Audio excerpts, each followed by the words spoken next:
내 백성이 지식이 없음으로 말하노라. 내가 지식을 버렸으니 나도 너를 버려 내 제사장이 되지 못하게 할 것이요 내가 내 하나님의 율법을 잊었으니 나도 내 자녀들을 잊어버리리라. 아멘. 하나님께서 이스라엘과 쟁변하시고 논쟁하시는 이유는 이 백성들이 망하고 있기 때문입니다. 망하지 않고 잘 되면 그냥 내버려 둘 텐데 망하고 있으니까 하나님이 한번 따져보자 하시는 겁니다. 그리고 하나님이 분노하는 어조죠. 왜 화를 내고 계시냐? 이 백성이 죽어가고 있기 때문입니다. 그러면 이스라엘이 망하고 죽어가는 이유가 무엇인지 이걸 아는 게 중요하겠죠. 하나님 말씀에 지식이 없으므로 그럽니다. 지식이 없어서 망하고 죽는다. 이것이 결정적 이유입니다. 지식이 없다는 것은 다 떨어졌다는 겁니다. 원래 없다는 게 아니고 있었던 게 다 없어졌다는 얘기입니다. 잊어버리고 다른 데다 던져버렸다는 얘기죠. 내가 쓰레기통에 던져버려서 없는 겁니다. 세상에 다른 나라 사람들도 아니고 이스라엘 사람들이 어떻게 하나님 하나님 지식을 던져버리고 잃어버리고 소유하지 못한 백성이 됐을까요? 그거를 누가 뺏어갔다기보다는 하나님은 이스라엘이 능동적으로 그런 행위를 했다 그럽니다. 내가 지식을 거부했다, 버렸다, 그죠? 예, 버렸다는 겁니다. 직접 버리지 않으면 와 있는 지식이 어디 가지는 않습니다. 잊었다는 것도 뒤에 보면 알겠지만 가만히 있어서 소극적으로 이게 기억에서 사라진 게 아니고요. 잊어지는 것을 방치한 것, 그 이상으로 기억하는 행위를 안 했다는 겁니다. 사람은 가만히 있으면 기억하는 게 아니고 한번 들어오면 자연스럽게 잊어지잖아요. 그래서 기억하는 행위를 반복해야 됩니다. 상당히 적극적인 행위입니다. 그런데 기억하는 행위를 반복하지 않으면 반드시 잊혀지게 되어 있습니다. 중학교 때 수학을 100점 맞았던 사람도 나이 40이 넘어가면 중학교 수학 무프입니다. 이제 예, 그거 안 됩니다. 계속 공부를 해야지 남아 있습니다. 그렇죠? 이스라엘 백성들이 하나님의 말씀을 버렸다, 이거 거부했다는 말이거든요. 계속 하나님이 기억하려고 하게 하려고 반복해서 들려주는데 그 초등학교 때 떼었는데 뭐 이런 식으로 이제 안 들어도 된다고 이렇게 버렸다는 겁니다. 자, 여러분, 세가족 교육 때 받았던 말씀 교육 30년 지나니까 그거 위로 많이 쌓였던가요? 그러지 않습니다. 많이 쌓인 것 같아도 그때 건 모르면 대답 못합니다. 그렇게 되는 겁니다. 그래서 항상 기초부터 다시, 저기 국가대표 선수들도 운동 시작할 때는 항상 스트레칭하고 기초 훈련부터 다시 그렇게 합니다. 그렇게 하면 고급 기술을 연마할 때 반드시 흠이 생기고 몸을 다치게 되어 있습니다. 어린아이 시절에 들어야 할 말이 있고요. 장사하는 과정에서 채워져야 될 말씀이 있습니다. 그래서 하나님 말씀이 계속 들려주고 계속 채워져야 합니다. 또 잘하면 넓어지죠. 사람이 그릇이 넓어지면 그만큼 채워져야 되고 깊어지면 또 채워져야 되는데 그렇게 안 했던 거예요. 그러면 그게 남아있는 게 아니고 없어집니다. 모든 일과 사물의 토대와 근본인 하나님의 말씀이 들려져야 됩니다. 무슨 말이냐면 살면서 쉽게 말하면 수준 높은 일들이 벌어져요. 수준 높은 일들이 벌어지는데 기초 토대가 항상 견고하게 있지 않으면 수준 높은 일로 이렇게 점프하려 하다가 밑에 훅 꺼져버린다고요. 그래서 안 돼요. 자, 그러면 지식이 없다 그랬으니까 누군가는 전했고 누군가는 들었겠죠. 그러면 이 백성들이 지금 대부분 갖고 있지 못한다는 얘기니까 내 백성이 그랬으니까 이 듣는 사람들의 문제가 있다고 볼 수 있겠죠. 그런데 그 전에 전하는 사람들이 있었단 말이에요. 전하는 사람부터 보고 그 다음에 듣는 사람 이야기를 한번 해보죠. 누가 전하는 사람이죠? 하나님 말씀 지식을 누가 전합니까? 제사장이 하죠. 예, 선지자라고 말 안 하는 게 다행입니다. 일반적으로 보통 제사장이 합니다. 그리고 선지자가 이와 같이 제사장이 가르친 말을 근거로 해서 책망하고 또는 복을 선포하고 그렇게 하는 겁니다. 제사장이 율법을 이스라엘 백성들이 가르칩니다. 이게 그들의 책무입니다. 이것을 하나님께서 레위와 세운 나의 언약이라고 불렀습니다. 말라기 2장 5절에서 8절을 읽어드립니다. 레위와 세운 나의 언약은 생명과 평강의 언약이라. 내가 이것을 그에게 준 것은 그로 경외하게 하려 함이라. 그가 나를 경외하고 내 이름을 두려워하였으며 그의 입에는 진리의 법이 있었고. 보시죠. 여기에 레위 입에 진리의 법이 있죠. 그의 입술에는 불의함이 없었으며 그가 화평함과 정직함으로 나와 동행하며 많은 사람을 돌이켜 죄악에서 떠나게 하였느니라. 제사장의 입술은 지식을 지켜야 하겠고 사람들은 그의 입에서 율법을 구하게 되어야 할 것이니 제사장은 만군의 여호와의 사자가 됨이거늘. 자, 제사장이 하는 일은 짐승 잡아가지고 불태우는 것이 제 일이 아니고 하나님의 말씀이 없으면 그거 다 헛된 것이죠. 그 입에 항상 하나님의 율법 진리가 있어야 되고 백성들은 거기 와서 들을 수 있어야 한다는 겁니다. 너희는 옳은 길에서 떠나 많은 사람을 율법에 거스르게 하는 거다. 그런데 이렇게 해야 되는데 오히려 율법을 거스르는 자가 되게 만들었다 하는 겁니다. 이게 제사장의 죄입니다. 나 만군의 여호와 이르노니 너희가 레위의 언약을 깨뜨렸느니라 그랬어요. 레위의 후손들이 깨뜨렸고요. 또 레위의 후손이 제사장 보고 하나님의 말씀이 아닌 딴소리 해달라고 백성들이 구했다는 거예요. 예, 단금 물려주면서 다른 이야기 좀 해달라고. 이런 식으로 해서 깨버렸어요. 하나님이 주신 언약이 많은데 그 언약들마다 다 깨졌어요. 학개 선지자도 말하기를 만군의 여호와가 말하노니 너는 제사장에게 율법에 대하여 물으라 그랬어요. 백성들에게 너희는 제사장에 가서 하나님의 율법을 물어봐라 그랬어요. 자, 근데 율법을 말할 수 있었을까요? 제사장이? 그렇게 못한 시절이니까 여기 괴로운 시절이 되는 겁니다. 자, 이렇게 제사장이 입술에서 율법을 들을 수 있어야 되는데 율법이 안 들려진다. 그러면은 그 정도 되는 사회면 어떤 사회라 그러냐? 환난 때라 그럽니다. 제사장 입에서 말씀이 안 들려지면 둘러보면 환난이 벌써 임했고요. 우리가 환난을 당하고 있을 때 제사장을 찾아오면 그 제사장의 입에서는 하나님 말씀이 안 나옵니다. 이게 짝입니다. 에스겔 7장 26절에 환난에 환난이 더하고 소문에 소문이 더할 때 그들이 선지자에게서 묵시를 구하나 헛될 것이며 제사장에게는 율법이 없어질 것이요 장로에게는 책략이 없어질 것이며 없어요. 가서 하나님 말씀 물었더니 모른다. 그러면 그 시대는 뭐라고 해석하라고요? 환난의 때라고 해석하라고. 아모스도 그러죠. 하나님의 말씀을 먹지 못해서 비틀비틀한다고. 환난의 때입니다. 6장 중반부에 보면 네가 지식을 버렸으니 자 먼저 버렸습니다. 그랬더니 하나님이 뭘 버린대요? 너를 버려. 아 이게 참 네가 나를 버렸으니 나도 너를 버려가 아닙니다. 네가 지식 이거는 세상 학교 지식이 아니죠. 하나님의 말씀을 말하는 겁니다. 그래서 네가 내 말을 버렸으니 그건 이꼴 나를 버린 거라. 그렇게 말씀합니다.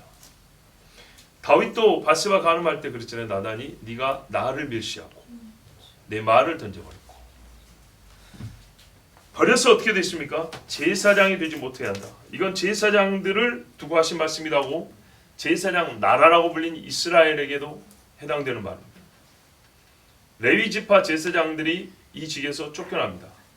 그리고 이스라엘이 하나님의 말씀을 세상에 전하는 직무에서 한동안 배제됩니다. 그들을 보고 하나님의 말씀을 들을 수 없는 지경이 됩니다. 자, 하나님의 말씀을 가르치지 않았던 것은 제사장들이 먼저 그 입에서 여호와의 말씀을 버렸기 때문입니다. 율법을 읽지 않았고 묵상하지도 않고 지킬 생각은 없었습니다. 아예. 율법 없이 살 수 있는 사람이 되었습니다. 백성들이 보니까 제사장도 율법 없이 잘 사는 거예요. 뭐하러 거기 가서 듣겠어요. 그래서 하나님은 그렇게 벗어나고픈 율법을 완전히 벗겨주셨습니다. 벗겨줄 테니까 잘 살아보라 그랬습니다. 네가 하나님의 율법을 다시 찾아 청종하기 전까지 그때까지 넌 제사장 되지 못한다. 보세요. 예수님 호산나 다윗의 자손 불렀잖아요. 근데 제대로 안 불렀죠. 예, 그 헛된 노래 부르고 사라고 내버려뒀어요. 제대로 부를 때까지. 제대로 부를 때가 되면 내가 온다 그랬어요. 레위 사람뿐만 아니라 제사장 나라로 부름받은 이스라엘 전체에 해당하는 말씀이고 또 왕 같은 제사장이라고 이방인에게 베드로가 말한 대로 우리에게 되는 겁니다.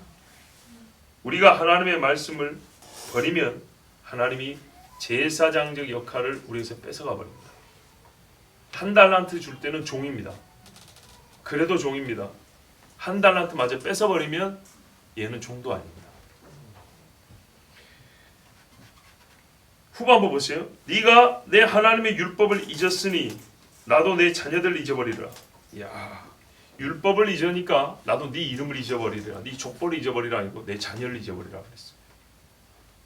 여러분, 이 정도 되면 좀 기억하면 좋지 않겠습니까? 내가 하나님의 율법을 잊어버리면 하나님이 내 자녀를 잊어버린대요. 내가 하나님의 지식을 버려버리면 하나님이 나로 제사장 못 되게 한대요. 하나님의 말씀 지식이 없으면 망하게 해버린대요. 여러분, 이게 3종 세트인데 말이죠. 이 정도 되면 여러분 하나님의 율법 좀 힘을 내서 읽고 묵상하고 따라야 되지 않겠습니까? 안 무섭습니까? 안 무섭다는 말은 우리가 제사장 직분이라는 것을 가볍게 여긴다는 뜻입니다. 자녀를 잊어버린다는 것을 안 믿는다는 겁니다. 설마 뭐 그런 일이 있겠어. 직장에서 잘리는 것은 무서워도, 사장이 잊어버리는 건 무서워도 하나님이 잊어버린다는 것은 별로 안 무서워한다. 즉 하나님이 우리 눈앞에 별로 없는 사람입니다. 우리 신앙이 딱 거기까지입니다. 여러분, 한 절 안에 세 가지로 같은 이야기를 반복하고 있습니다. 묶어보면 세 가지인데 원인은 한 가지입니다. 하나님 말씀 없어졌다니. 결과는 우리 삶 전반에 미칩니다. 나, 내 자녀, 이 나라 전반에 미칩니다. 얼마나 큰지 보십시오. 꼭지점 하나에서 이렇게 확 퍼져나오는 겁니다. 하나님을 아는 지식이 없어진 원인, 하나님의 율법을 잊어버렸기 때문에. 율법에 하나님 아는 지식이 담겨 있습니다. 하나님의 자기 계시가 있죠. 잊혀지는 것을 막지 않은 소극적 방지 행위, 그걸 하지 않은 것이 아니라 같은 내용인데 말을 바꿔 생각해보세요. 하나님 뭐라면 기억하라 그랬어요. 기억하라는 명령을 적극적으로 불순종한 겁니다. 자, 잊지 않기 위해서 방지를 하는 거예요. 기억에서 없어지는 것을 방지하죠. 우리 치매 걸리면 자꾸 깜빡깜빡 이거를 방지하기 위해서 뭐하죠? 손으로 뭐 이렇게 만지기도 하고 세상 사람도 화투도 친다고요. 이게 방지하는 겁니다. 근데 방지하는 수준이 아니고요. 기억하려고 적극적 행위를 하면 어떻게 될까요? 훨씬 더 낫겠죠. 예, 깜빡하는 것이 아니라 여러분 작정을 하고 암기를 한번 해보세요. 예, 멍하게 살다 잊어먹을까봐 뭐 붙여놓는 것이 아니고 거꾸로 작정하고 아침에 나서 뭐 암송하는 시간 10분, 예, 주소 암송하는 시간 10분, 전화번호 암송하는 시간 점심 먹고 10분, 저녁 먹고 성경 암송하는 10분, 이렇게 30분씩 암송하는 적극적 훈련을 한번 해보세요. 그러면 더 안 잊으실 겁니다. 훨씬 더 안 잊으실 겁니다. 하나님 말씀 뭐냐면 기억하라 그랬어요. 기억하기 위해서는 적극적 행위가 필요합니다. 그런데 기억하지 않고 있다는 것은 그 적극적 행위를 안 했단 말이기 때문에 적극적으로 불순종했다는 뜻입니다. 뭔 말인지 아시겠죠? 예, 하나님 말씀이 잊혀졌다는 것은 적극적으로 불순종하여 기억하라는 말씀을 거스는 겁니다. 하나님은 율법을 기억할 수 있는 수많은 방법과 장치를 마련해 주셨습니다. 그리고 의도적으로 무시한 결과입니다. 이따가 좀 이따 다시 말씀드릴게요. 자, 그러면 제사장들과 이스라엘 백성이 하나님의 말씀 지식을 버린 이유가 있겠죠. 네, 의도적으로 기억할 수 있도록 하나님이 장치를 마련해주셨는데 예를 들어 절기를 줬다 이 말이죠. 그런데도 불구하고 왜 잊어먹었을까요? 하나님이 벌을 준다고까지 하고 하나님이 너희를 잊어버린다고 했는데 더 낫다고 여기는 것이 있기 때문이죠. 그죠? 죽으리라 해도 선악과 따먹은 것이 더 좋겠다라는 그 마음이 있죠. 그러니까 따먹는 거 아니겠어요? 더 낫다고 여기는 거. 요한복음 3장 19절 21절에 그 정견이 이것이니 곧 빛이 세상에 왔을 때 빛보다 좋은 게 어디 있겠어요? 많은 사람들이 자기 행위가 악함으로 빛보다 어둠을 더 사랑하는 것이니라. 어둠을 더 사랑해서 그래요. 그래서 빛을 미워해서 악을 행하는 자마다 빛을 미워하여 빛으로 오지 아니하나니 이는 그 행위가 드러날까 함이요 진리를 따르는 자는 빛으로 오나니 이는 그 행위가 하나님 안에서 행한 것임을 나타내려 함이라 하시니라.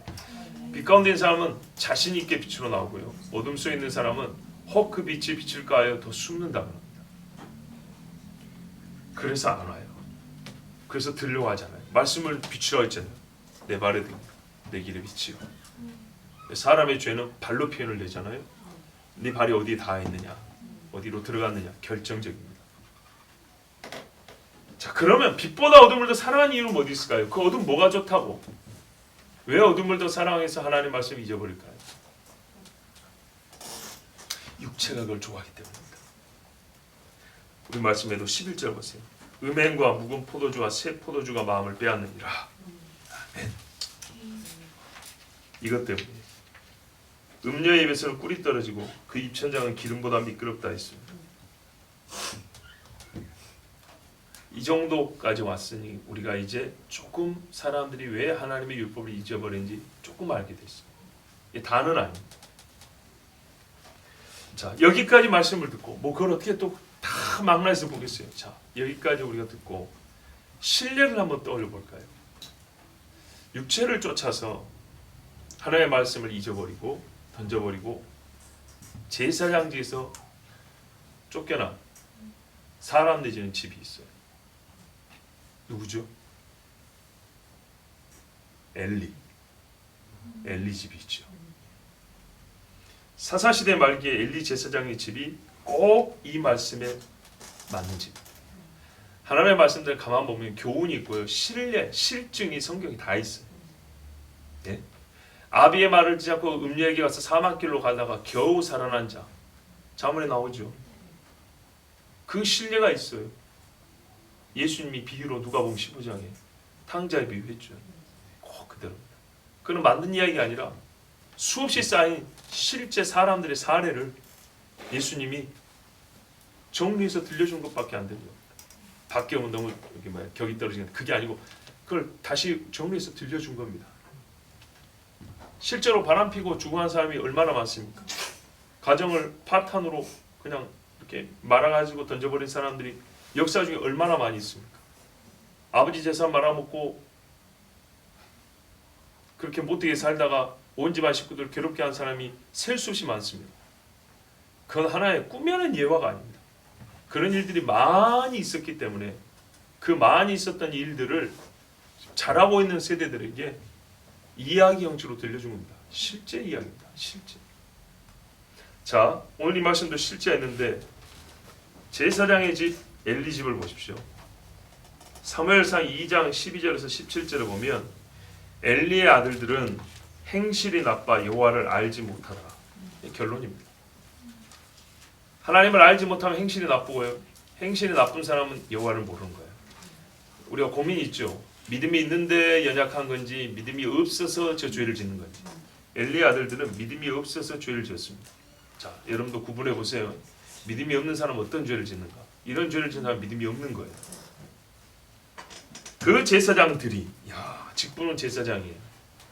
백성에게 행하는 습관, 관습은 이러하니 곧 어떤 사람이 제사를 드리고 그 고기를 삶을 때 제사장이 사환이 손에 3살 갈고리를 가지고 와서 그것으로 냄비나 소태나 큰 소태나 가마에 찔러 넣어 갈고리에 걸려 나오는 것은 제사장이 자기 것으로 가지되 실로에서 그것을 모든 이스라엘 사람에게 이같이 할 뿐 아니라 기름을 태우기 전에도 제사장이 사환이 와서 제사 드리는 사람에게 이르기를 제사장에게 구워드릴 고기를 내라. 그가 내게 삶은 고기를 원하지 않냐고 날 것을 원하신다 하다가, 그러니까 이런 말이죠. 삶는 고기가 있고 구워 먹는 고기가 있어요. 삶는 고기 중에 3살 고리, 살 3개 넣어가지고 찔러가지고 건져는 그냥 자기가 먼저 갖고 가버린다. 또 굽는 것들이 태우고 있는데 생고기를 달라고 하는 거예요. 그죠? 자기 입맛대로 먹고 싶을 때마다 가서 찍어 오라는 거예요. 아무거나. 지금 이게 누구한테 가는 거죠? 하나님께. 집에서 아버지한테 갈 것도 자식들이 이렇게 먼저 손을 대면 손을 딱 쳐버리는데 이런 망령된 짓을 했어요. 그래서 제사들은 그 사람이 이르기를 반드시 먼저 기름을 태운 후에 내 마음에 원하는 대로 가지라 하면 그가 말하기를 아니라 지금 내게 내라. 그렇지 않으면 내가 억지로 빼앗으리라 하였으니 이 소년들의 죄가 여호와 앞에 심히 크면 그들이 여호와의 제사를 멸시함이었더라. 자, 하나님의 제사 예배를 멸시한 사람은 하나님을 모르는 사람입니다. 아시겠죠? 이 사람은 믿음이 약한 게 아니고 믿음이 없는 겁니다. 그 후에 엘리가 매우 늙었더니 시간이 좀 지났어요. 그의 아들들이 온 이스라엘에 행한 모든 일과 회막문에서 수종드는 여인들과 동침하였음을 들고, 자 아까 제사 지는 사람한테 하는 짓을 들었고 또 회막문에서 수종드는 여인들과 간음을 했어요. 그들에게 이르되 너희가 어찌하여 이런 일을 하느냐? 내가 너희의 악행을 이 모든 백성에서 듣노라. 내 아들들아 그리하지 말라. 내게 들리는 소문이 좋지 아니하니라. 너희가 여호와의 백성으로 범죄하게 하는도다. 사람이 사람에게 범죄하면 하나님이 심판하시느니와 만일 사람이 여호와께 범죄하면 누가 그를 위하여 간구하겠느냐 하되, 참 옳은 말입니다. 하나님께 범죄한 겁니다.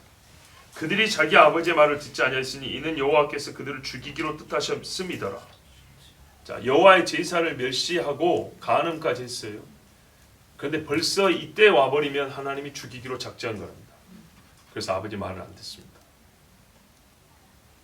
근데 나중에 하니까 아버지도 책망을 듣습니다. 왜냐?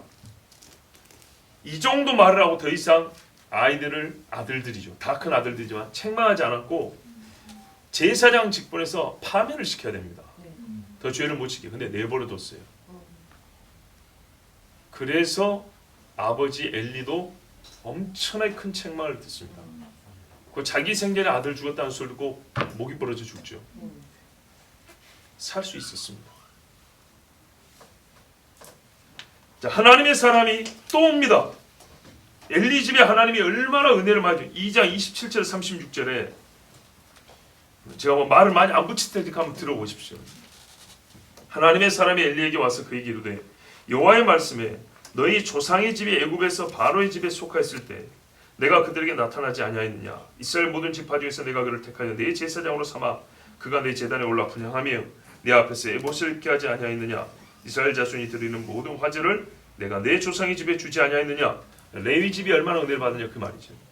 너희는 어찌하여 내가 내 처소에서 명령한 내 제물과 예물을 밟으며 내 아들들을 나보다 더 중히 여겨 내 백성 이스라엘이 드리는 가장 좋은 것으로 너희들을 살찌게 하느냐? 그러므로 이스라엘 하나님 나 여호와가 말하노라. 내가 전에 네 집과 네 조상의 집이 네 앞에 영원히 행하리라 하였으나 너희 집은 예외예요. 이제 나 여호와가 말하노니 결단코 그렇게 하지 아니하리라. 나를 존중히 여기는 자를 내가 존중히 여기고 나를 멸시하는 자를 내가 경멸하리라. 보라, 내가 네 팔과 네 조상의 집 팔을 끊어 네 집에 노인이 하나도 없게 하는 날이 이를지라. 이스라엘에게 모든 복을 내리는 중에 너는 내 처소에 환난을 볼 것이요 네 집에 영원토록 노인이 없을 것이며 남들은 복받아도 너는 망한다 그 말이에요. 내 제단에서 내가 끊어버리지 아니할 네 사람이 내 눈을 쇠잔하게 하고 내 마음을 슬프게 할 것이요 조금 남아있는 사람이라 할지라도 너를 굉장히 슬프게 할 거라니. 내 집에서 출산되는 모든 자가 젊어서 죽으리라. 내 두 아들 홈리와 비나하스가 한날에 죽으리니 그 둘이 당할 그 일이 내게 표징이 되리라. 내가 나를 위하여 충실한 제사장을 일으키리니 그 사람은 내 마음 내 뜻대로 행할 것이라. 내가 그를 위하여 견고한 집을 세우리니 그가 나의 기름 부음을 받은 자 앞에서 영구히 행하리라. 그리고 네 집에 남은 사람이 각기 와서 은 한 조각과 떡 한 덩이를 위하여 그에게 엎드려 이르되 차논이 내게 제사장의 직분 하나를 맡겨 내게 떡 조각을 먹게 하소서 하리라 하셨다니라. 빌어먹는다는 얘기죠. 자, 왜 이렇게 됐죠? 제사장이 하나님의 제사를 멸시했고 간음을 했습니다. 그죠? 그리고 그 입에 여호와의 말씀이 없습니다. 이들에게서 행한 일 때문에 온 백성들이 하나님 앞에 더 범죄하게 됐다고 했어요. 제사장에게 와서 듣고 죄를 회개해야 정상인데 제사장이 와가지고 들을 말도 없고 제사장 하는 행실을 보고 더 큰 죄를 지었다는 거예요. 자, 그래도 말을 안 들었어요. 이러던 시간이 또 흐릅니다. 그러면 엘리가 자기 아들들을 보다가 매를 때리든지 쫓아내든지 뭐 이렇게까지 해야 되는데 아무것도 하지 않았어요. 나중에 보세요. 법궤 메고 나가는 놈들이 이 두 아들입니다. 이스라엘에서 법궤 맬 사람이 없어서 이 두 아들이 법궤를 메고 갑니다. 제사장이 얘들 여기도 있는데도 불구하고 즉 그 대표성을 잃지 않았어요. 네. 자, 이렇게 됐을 때 어떻게 되냐? 하나님이 어린 사무엘을 통하여 최후 통첩을 보냅니다. 그 어린애가 뭘 알겠어요? 애가 듣는 동안에도 심장이 떨릴 정도의 무서운 이야기인데 사무엘에게 합니다. 내가 그의 집을 영원토록 3장 13절 14절입니다. 내가 그의 집을 영원토록 심판하겠다고 그에게 말한 것은 그가 아는 죄악 때문이니. 참 하나님 하나도 안 빼놓고 어쩜 이렇게 굽이굽이가 찔러대시는지 모르겠어요. 그죠? 그냥 그의 죄악 때문에 이래도 될 거를 그가 알고 있는 죄 때문이에요. 이는 그가 자기의 아들들이 저주를 자청하되, 보세요.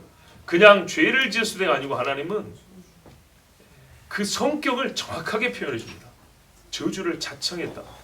자청하되 금하지 아니하였습니다. 안 금했어요. 제사장이 즉에서라도 면직을 시켜야 되는데 안 했다는 거예요. 그러므로 내가 엘리의 집에 대하여 맹세하기를 엘리 집의 죄악은 제물로나 예물로나 영원히 속점을 받지 못하리라 하였노라 하셨더라. 아멘. 어떤 제물도 안 돼요. 이제 끝. 회개의 때가 있고 그 때를 넘어버리면 기회가 주어지지 않는다 그랬죠. 그럼 회개의 때라는 것이 짧냐? 굉장히 길게 줍니다.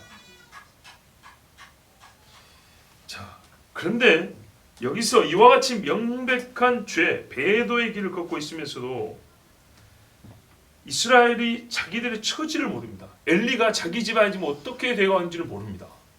확대하면 이스라엘이 자기들이 이렇게 큰 저주를 받고 죽는데도 감을 못 잡는다고요.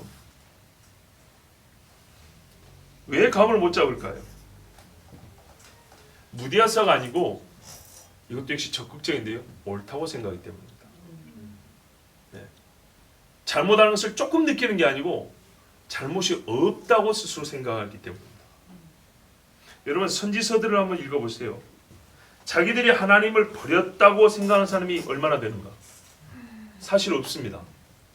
거짓 선지자들조차도 내가 하나님을 섬기고 있는데 하나님이 어디 나를 떠났단 말이냐 이렇게 강하게 주장합니다. 거짓 선지자들 중에서도 하나님으로부터 오지 않은 메시지를 전했다고 인지하는 자 한 명도 없고요.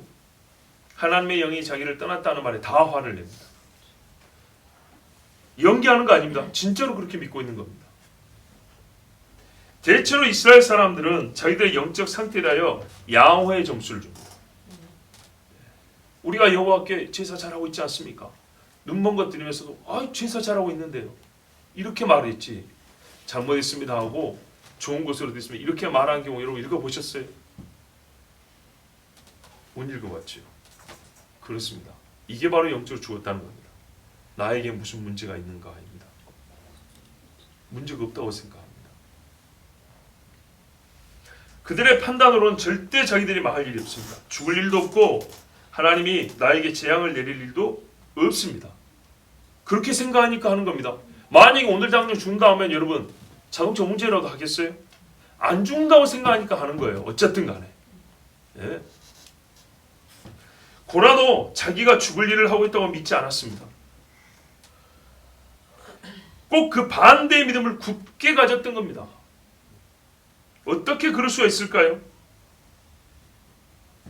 어떻게요? 이게 좀 순환적이긴 하지만 지식이 없기 때문입니다. 조금이라도 지식을 갖고 있으면 그렇게까지를 판단하지 않을 건데요. 하나님을 아는 지식이 이만큼도 없기 때문에 이만큼도 없는 자기를 옳다고 생각합니다. 그 지식이 조금이라도 있으면 절대 내 마음의 양심을 그대로 두지 않습니다.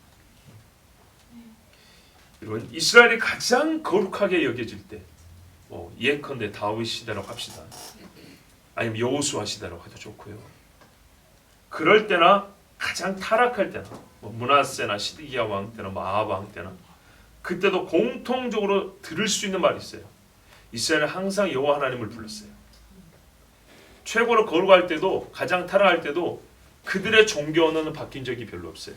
추가는 되죠. 바알을 붙인다거나 아세나와 섞는다거나 하지만 하나님을 아예 버린 적은 없어요. 그러니까 양호하다고 생각하는 거예요. 이스라엘의 하나님 언제나 불렀어요. 우상을 숭배할 때도 하나님을 불렀고 죄를 범할 때도 하나님의 이름은 잊지 않았습니다. 그러면 어떻게 해서 율법도 있고 여전히 하나님도 부를 줄 아는 자들이 그래서 자기들이 죄의 나라로 떨어지고 있고 돌이킬 수 없는 큰 사망의 길을 걷는다는 것을 알아야 되는데 알지 못하고 이 죽음의 길에서 벗어나지 못하게 됐을까요? 참 놀라운 사실입니다. 이것이야말로 기적입니다. 기적. 하나님의 이름을 부르면서도 망하는 길로 가고 있다. 여기서 우리 인간이 얼마나 얼마나 크게 타락이라는 것이 어느 정도 깊이로 떨어진 것인지를 잘 생각해 봐야 됩니다. 사람은 자기 힘으로 한치도 위로 올라갈 수가 없습니다. 하나님의 율법이 여전히 이스라엘에게 있습니다. 법궤 안에 놓여있고 필사에서 각 지방에 보관되어 있기도 하고 부한 자들과 서기관의 집에는 율법서 한 권쯤은 다 있습니다. 그럼에도 그 사람들이 율법이 없는 사람들이 있습니다. 왜 그랬을까요? 재앙을 선고받은 제사장들이 아예 율법을 가르치지 않았습니다. 왜 그랬을까요? 절기마다 율법을 읽는 일을 하지 않았을까요? 했습니다. 제사할 때마다 율법을 낭독하는 일을 하지 않았습니까?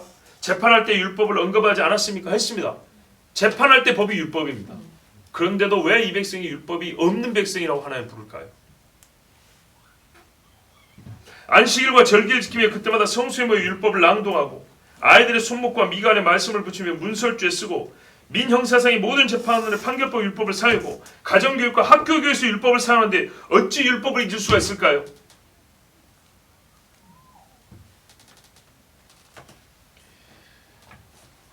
기억하는 것을 적극적으로 하지 않았다 그랬죠. 그걸 다르게 말하면요, 다른 것을 기하는데 힘을 쓴 겁니다. 지금 언급한 이 일들, 율법과 관련된 이 일들을 하는데 율법만 있었으면 기억이 됐을 건데 다른 것을 섞습니다. 그러면 율법이 있어도 율법은 기억되지 않습니다. 여러분 나이트클럽 가서 성경 한 장 읽어보세요. 그 소리가 기억이 남는가? 쿵짝이는 소리가 기억이 남는가? 밖에 나와보세요. 막 몸이 울렁울렁 할 겁니다. 왜 그러죠? 그 진동 때문이죠. 섞이면 우리의 마음을 딴 데로 뺏기는 그런 섞임이 있으면 하나님 말씀 나 읽었는데요. 절대 기억되지 않습니다. 이 모든 일과 장소와 관계와 목적 있는 행위들에서 율법을 의도적으로 배제하고 사람의 법과 귀신의 가르침을 받아들였던 겁니다. 귀신의 가르침이라니까 마술이나 주문 정도를 생각하면 안 됩니다. 고상한 학문체계로 둔갑하고 종교적 개념과 현대 감각에 맞는 예술 내지 문화로 스며듭니다. 종교성을 못 느끼게 들어옵니다. 그런데 다 귀신의 것들입니다. 한마디로 율법을 현실에 맞춰 해석하고 적용했기 때문이고 하나님에 대하여 모호한 말들로 채워진 개념을 머릿속에 집어넣고선 그거를 신앙이라고 했습니다.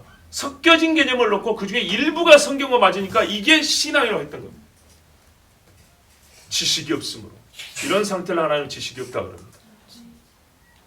지식을 버림으로 본래 주어진 말씀을 버린 겁니다. 본래 것. 문자를 다른 알파벳을 사용하여 바꿨다는 게 아니고 그 의미를 제멋대로 바꿔버린 겁니다. 다른 것들이 섞이면 이게 함께 있기 위해서 의미의 변형이 일어나야 됩니다. 그래야 이게 큐빅 맞추듯이 이렇게 돌리면서 딱딱 맞는 거라고. 세상과 맞추기 하여 본래 것을 바꿔버렸어요. 성경 번역도 그래서 다양한 것들이 나오죠. 이른바 현실이라는 장벽을 넘으려고 하나님 말씀을 늘려 사다리로 삼은 거고 생활과 환경이라는 박스에 넣기 위해서 말씀을 꼬깃꼬깃 잘라서 집어넣었고 쪼각내버렸고 여전히 그래도 말씀의 모양이 남아있고 그래도 나만은 있잖아요. 잘랐든 구겼든 간에 그렇죠? 조금이라도 남아있죠. 그래서 잘라진 이 모습이 원래는 성경이었어. 구겨졌지만 이게 원래는 성경이었어. 이건 알아볼 수 있어요. 그 정도로 만족하는 거예요. 구겨놓고 글자 몇 개 보는데 이거는 이사야 몇 장 몇 절 말씀이네. 알았어. 구겨놓고 집어넣는 거예요.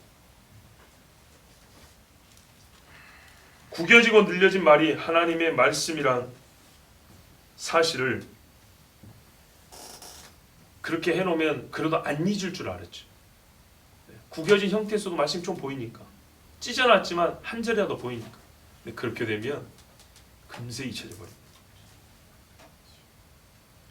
여러분 현실이라는 것 상황과 환경은 사람마다 다르고 시대마다 다르고 민족과 국가 교회도 제각각 다릅니다. 그래서 이 상황에 맞춘다는 것은 시간이 가면 갈수록 하나님 말씀만 본래에서 멀어지는 것이고 결과적으로 그렇게 되는 것이고 우리가 말씀에 바뀌는 일은 별로 없습니다. 하나님 말씀이 그러하니 우리의 상황이 이러지만 이렇게 합시다. 이렇게 말한 거고 상황이 그러니까 말씀을 일단 좀 뒤로 빼놓고 아니면 성경 빼고 이 일을 해보고 이렇게 나오면 지식이 없는 백성이 된다. 더욱 큰 문제는 이렇게 제멋대로 오리고 잘라붙이고 구기고 늘린 말씀을 자기들의 전통과 나만의 신앙 경험으로 교회 신앙 전통 우리나라의 역사로 여기고 그것을 보존하겠다는 굳은 신념이 결합되어 버리면 이제 이게 말하는 소위 로마 카톨릭식의 전통과 성경은 동등하다 이런 말이 나오는 겁니다. 성경에 예수님이 이 지경이 된 유대인들 보고 뭐라 그래요? 너희가 사람의 유전과 장로들의 전통으로 하나님의 법을 폐하는도다 말하는 겁니다. 지식이 없어서 가고 가면 여기까지 오는 거예요. 이 지경이 되면 하나님의 계명을 버리면서도 자기들의 행위가 하나님을 섬기는 바른 법이라고 주장합니다. 마태복음 7장 6절에서 9절에 가라사대 이사야가 와서 너희 외식하는 자에 대하여 잘 예언하였도다. 기록하였으되 이 백성이 입술로는 나를 존경하되 마음은 내게서 멀도다. 사람의 계명으로 교훈을 삼아 가르치니 나를 헛되이 경배하는도다 하였느니라. 너희가 하나님의 계명은 버리고 사람의 유전을 지키느니라. 또 가라사대 너희 유전을 지키려고 하나님의 계명을 잘 저버리는 도다. 예수님이 반복해서 말씀하죠. 마귀는요, 우리가 무엇을 하든지 무엇을 좋아하든지 별로 그런 신경 안 씁니다. 때로는 잘 되게 해줍니다. 영혼만 거둬갈 수 있으면.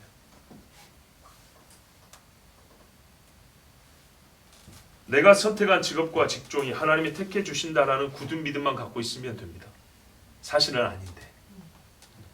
그게 하나님 이름 들어갔죠. 이 사람은 하나님이 도와준 줄 알아요. 사실은 아닌데. 그렇게 생각하면 어떻게 해요? 그 사람 평생 거기에 묶여 살아요. 우리가 어떤 정치적 노선을 취하면 이게 하나님이 택하신 정치 체제야 이렇게 믿으면 그 밖에 건 못 보죠. 왜? 하나님이 선택해 주신 겁니다. 우리가 어려움을 이기는지 견디지 못하는지 마귀가 여기에 관심이 있을 것 같죠. 더 큰 관심이 있어요.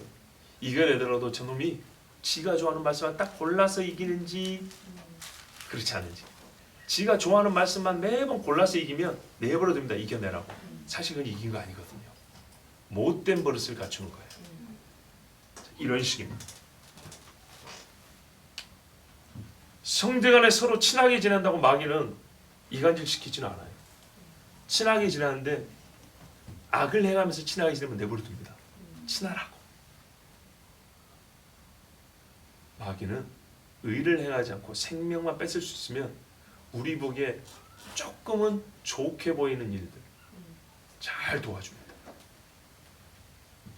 즉 하나님의 말씀, 지식이 없는 행위를 하면서도 하나님이 도와주셔서 뭔가 잘 되고 있는 것 같아, 뭐가 좀 좋은 것 같아, 이런 느낌 갖고 있는 사람들을 마귀의 밥이 되기 참 좋습니다. 왜? 본인이 벌써 스스로 자기의 악과 하나님의 도우심을 이미 결합시켜 놨잖아요. 뭐하러 그렇게 해줍니까? 이렇게 삐뚤어진 신앙이 어디 있다고. 그대로 가라고 내버려 둡니다. 왜 이런 일이 벌어진다고요?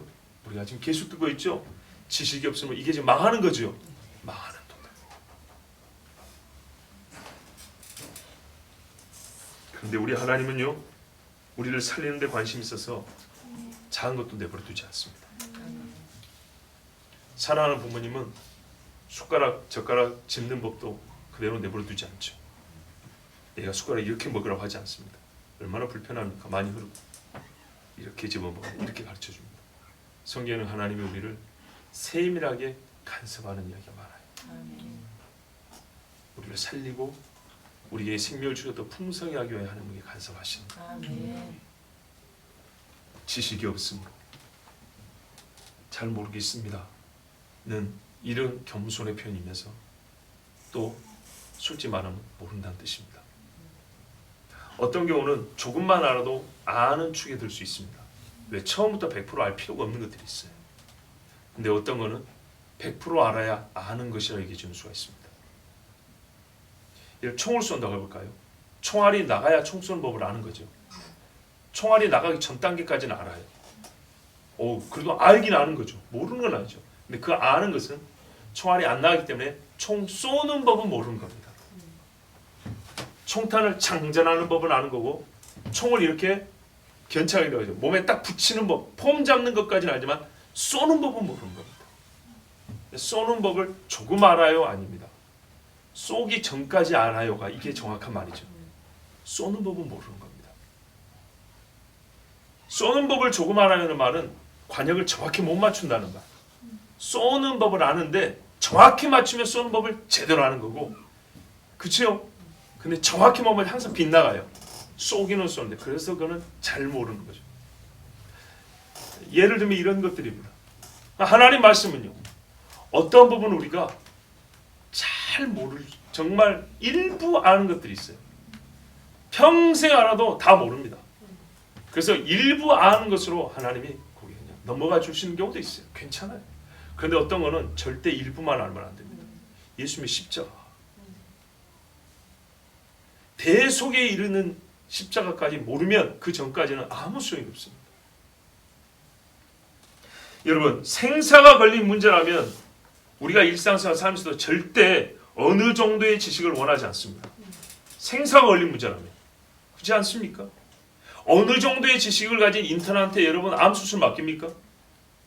검사부터 교수한테 찾아가지 않습니까? 그렇죠. 예수님에 관해 사람들은 죽은 세례요한의 환생, 엘리야 선지자 중 하나라고 했습니다. 예수님이 이런 고백들 받으셨습니까? 아무 소용없어요. 예수님에 대해 조금 아는 게 아니라 모르는 겁니다.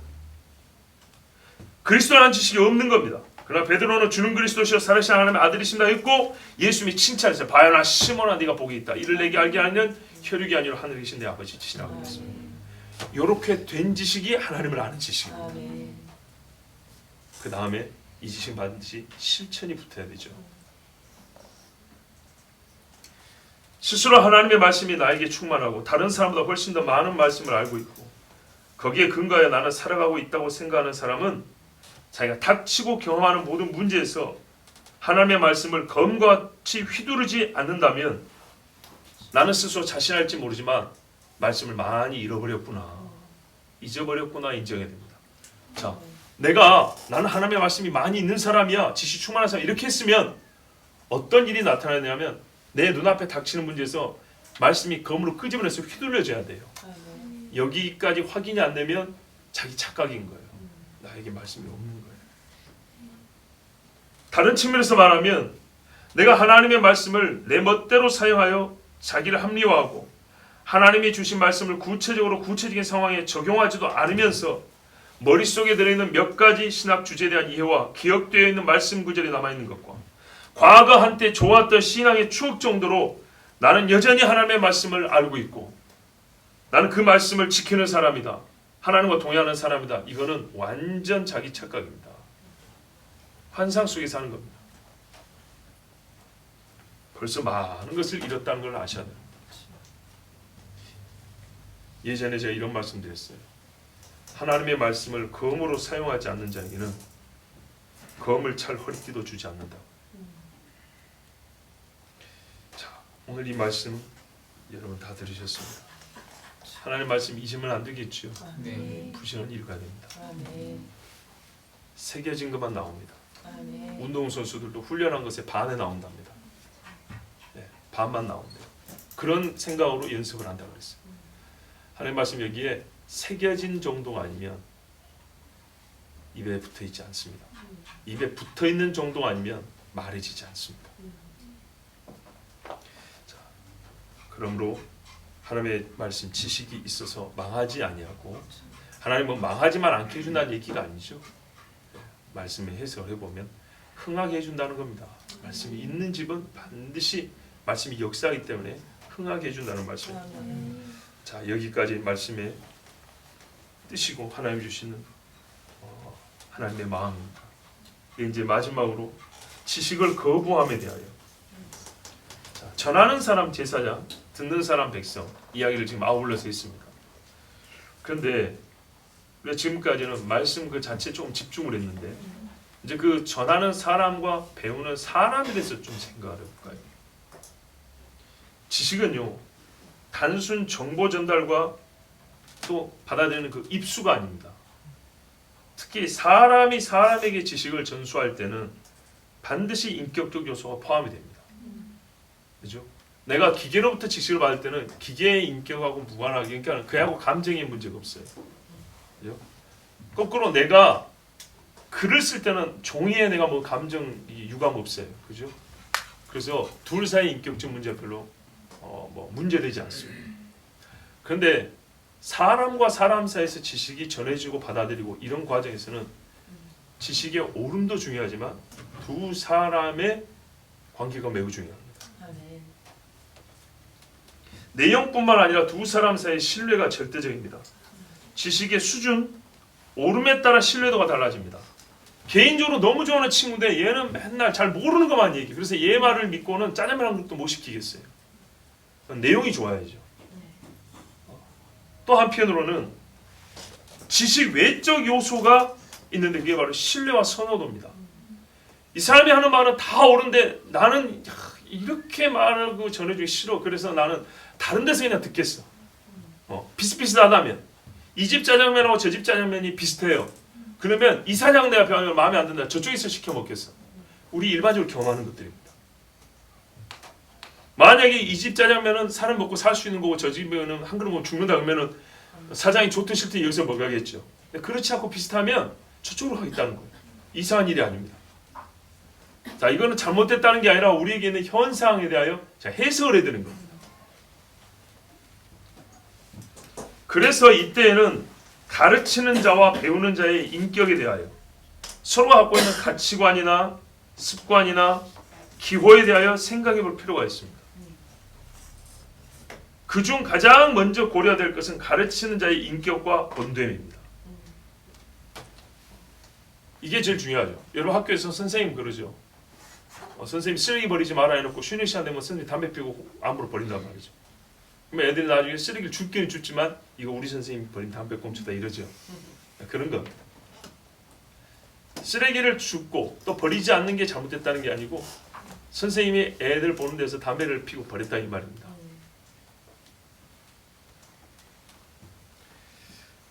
그러므로 가르치는 자는 배우는 자가 지적 능력 외의 이유로 배우기를 거부하거나 이렇게 이 사람이 말귀를 못 알아듣는 정도의 수준이 아닌데 알아먹는데도 배우기를 거부하거나 안 들어갈 때는 다른 이유를 찾아봐야 돼요.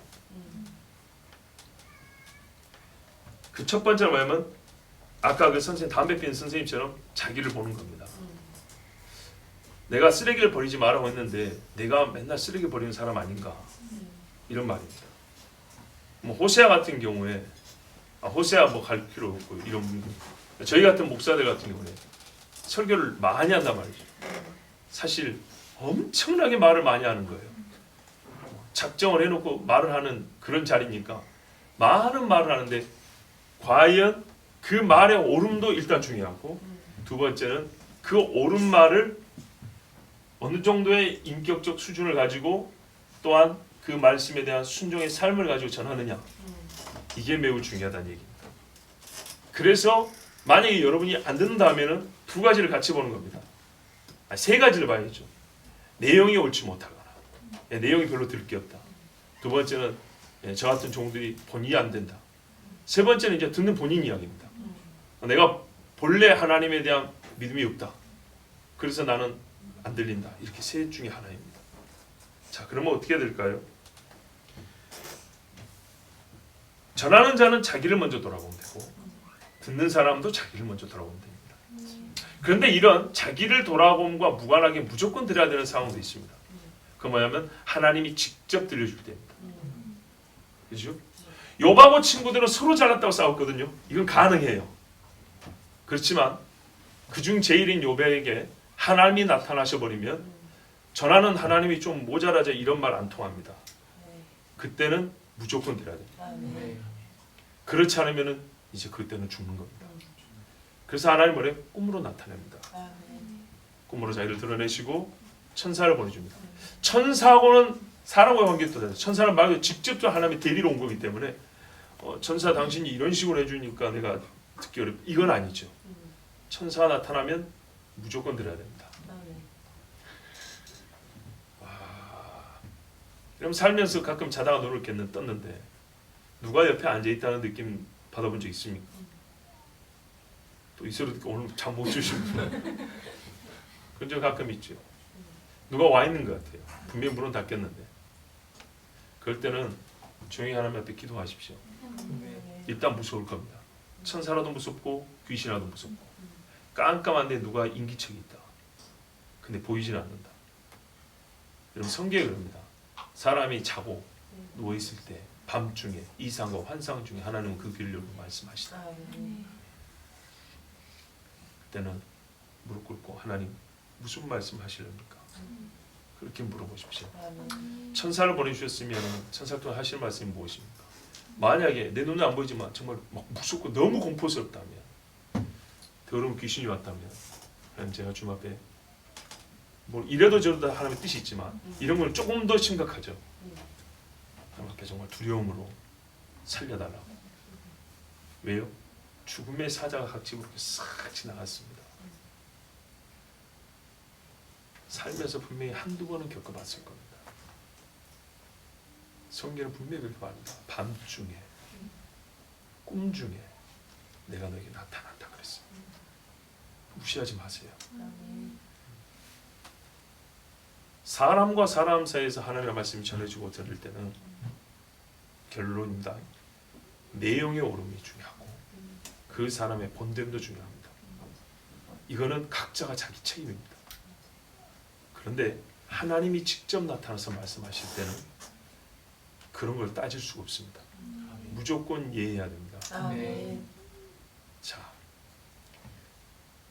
오늘 하나님의 말씀은 이스라엘 백성 지식이 없다는데 이 모든 방법을 하나님 다 쓰셨습니다. 선지자도 보내줬고 제사장도 보내줬고 또 기적도 보여주셨고 하나님이 천사도 보내주고 직접성과 간접성, 하나님이 환상으로 또는 음성으로 여러 가지 표적으로 또는 사람으로 아니면 미물들을 사용해서라도 수없이 하나님 말씀하셨습니다. 그 중에 어떤 것은 수단과 도구에 불만족이 있을 수도 있지만 종합하여 볼 때 하나님은 인간이 이 모든 하나님과 나사있는 그 가운데 것들이 어떠든 간에 그걸 차치하고 그 쌓여있는 하나님의 계시와 엄청나게 긴 시간과 사람이 가늠할 수 없을 정도의 큰 규모의 기적과 표적으로 하나님 말씀 주셨기 때문에 여기까지 왔어서 이스라엘은 하나님 앞에 변명할 수가 없었습니다. 그리고 하나님의 판단은 그래서 옳습니다. 여러분, 이 백성이 지식이 없어서 망한다는 소리를 하나님으로부터 직접 듣지 않아야 합니다. 그 소리를 듣기 전에 우리가 여호와의 말씀을 지식으로 갖는 것이 옳습니다. 아버지의 말씀을 듣는 자는 살고요, 아버지의 말씀을 듣지 않는 자는 그 길이 사망으로 이어집니다. 기도하겠습니다.